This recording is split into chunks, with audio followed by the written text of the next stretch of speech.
This is going to be a rather short and serious video. I just wanted to film it real quick so I can tell you guys of a mistake that I made that almost caused me to blow my car's engine. I want to educate you guys so you can avoid going through like a scary situation. For those of you guys not familiar with my car, let me give you some quick context. This is my 09 335. It's equipped with the N54.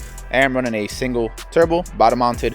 Makes around 700 horsepower on a stock engine, guys, not built. I am running port injection, a dock race intake manifold, and I do have a stage 4 kit from Fuel It, which is a bit of an overkill, but it does have dual 525 wall barrel pumps. When producing high horsepower, not only on BMWs, but like any tuned car, fueling is absolutely one of the most important things. Let me show you something. So I have DataZap pulled up. It's essentially a website where you can upload your data logs from your car, and then you can look at like all the parameters, all the statistics in detail. Let me show you guys something. The log that you guys are looking at here is from a couple weeks ago. I was trying to film a video for you guys, a draggy 60 to 130 on my car, and I was beating the shit out of the car for like 2 days. I shit you not, like 3 hours one day, another 3 hours another day, not knowing that I had an issue with my car. It wasn't until like the last 2 runs that my car audibly was breaking up, and you can tell something wasn't right.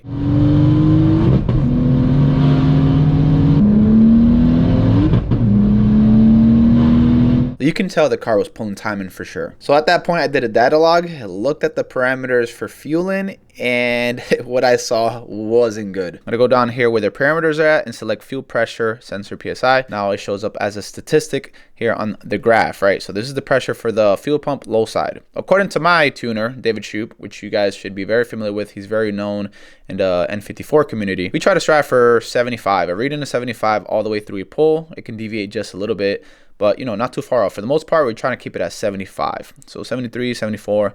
I'm starting to do the pull here as I'm starting to build boost. Look at what happens, guys. My fuel pressure just starts to absolutely tank.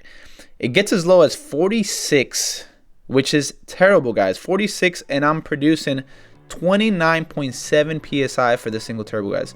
29.7 psi with a fuel pressure of 45.8. That is absolutely dangerous for the engine, guys. Very bad.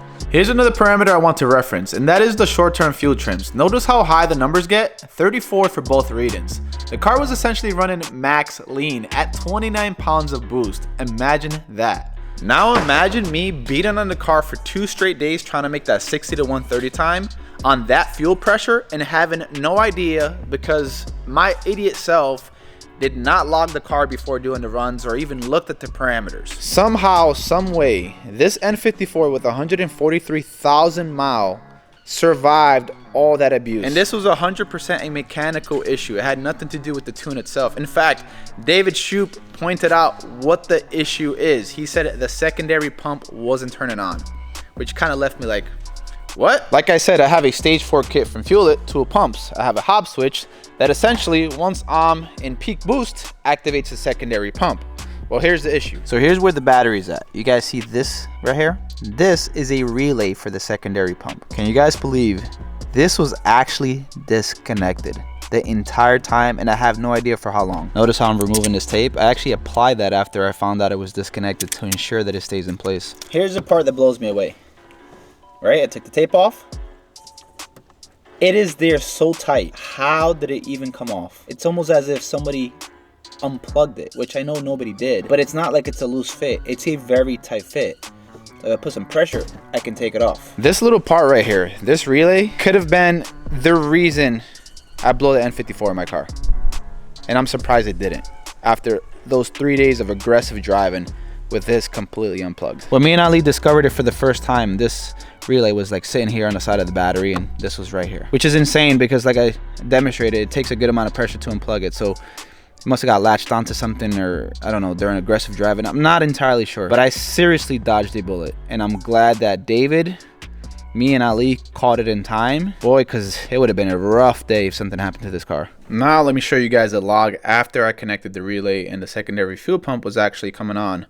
I'm going to go here to do this log right here, and then we'll go down to fuel low pressure sensor PSI. And as you guys can see, there's no major dip. So fuel pressure is about 81, 81, 81, 82, 81, 74, 82, 77. So there's slight variations. Obviously, I'm under boost here, about 24 PSI, 84, 75, 104, 98, 85, 75, 75. So as you guys can see, much better than the previous log when the secondary pump was not activated. This is a good run right here. The engine is definitely much happier when you have, you know, statistics like this. It's pretty safe to assume that the N54 that I have in my car is a unicorn. 3 days, 2 to 3 days of beating on it, and God knows how long that relay was disconnected for. That's something very stupid on my part, but let me show you guys the solution and how you can avoid my mistake.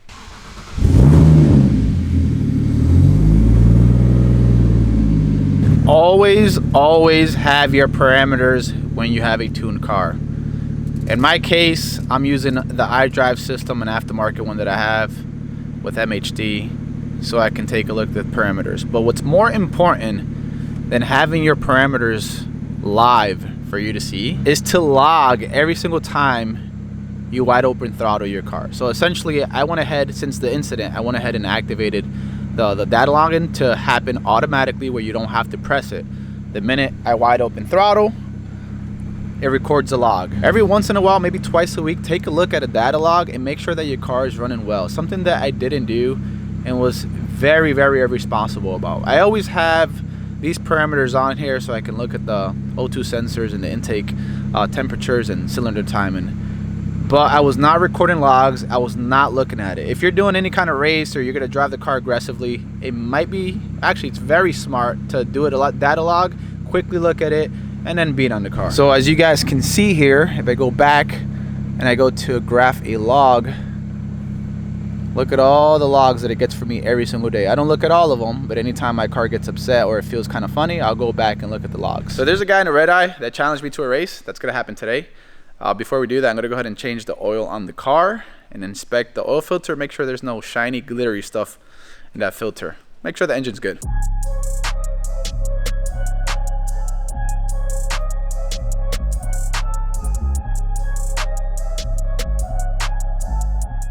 All right, we got the filter out. I'm gonna have Steven open up the filter, see if we can see any issues with it, as far as like, you know, sparkles and shit. Looks pretty healthy, no? Yeah.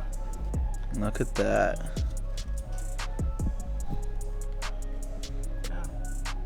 Gucci, man. Good, bro. Bro, stock N54, 29 pounds of boost every day. 100 and what? 143,000 miles. Oh, bro, that's nice. Low pressure fuel pump issues for 3 weeks. Yep. Running lean. Running max lean. I'm just gonna go ahead and feel around the oil, just see if I can feel anything in there. Can you imagine, bro? I just pulled out a big piece of metal. I went ahead and inspected the oil filter housing gasket as well. It doesn't look like any metal shavings or anything. You would definitely see it in this area. So we're good, boys. This car is very strong. Well, the engine is super strong. Common question I get is, what oil do I use? I use Model 10W60. The guys at PSI recommended it since the E90 runs E85, which tends to thin out the oil just a bit. If you need any maintenance or performance done on your BMW, make sure to check them out. They are located here in the Central Florida area, and they specialize in pretty much everything BMW. I'll leave their info down in the description below.